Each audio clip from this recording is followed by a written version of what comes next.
اصلا مگه به آقای فردوسی پور ربطی داره که من بخوام عقیدم و مولام و اسمشو بیارم؟ در مسابقاتی که اسم همبستگی کشورهای اسلامی رو یدک میکشه، یعنی شیعه و سنی در کنار هم، بر اصلا بهانه مسابقات همینه. بعد تو کشور عربستان و تو شرایطی که خیلی هموطن سنی ما داریم در کشورمون، همه در کنار هم هستن، در کنار هم زندگی میکنن، این حرکتی که وحید شمسایی و بازیکن‌ها رفتن دستمچ دستشون رو گرفتند و به تماشاگران نشون دادند، آیا واقعا درست بود؟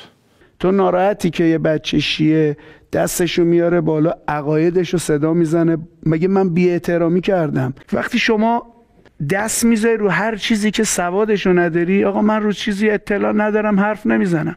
شما چه اطلاعی دارید؟ من دنبال مثلا اینم که بگم که اختلاف ایجاد کنم. آقای فردوسی پور اگه بحث تفرقه افکنی باشه، خب من اگه بخوام، منم میتونم درباره شما اظهار نظر کنم، بگم چطور 20 سال تریبون این مملکت دستت بود، همه چی گل و بلبل بود، حالا که نیستی همه چی بده.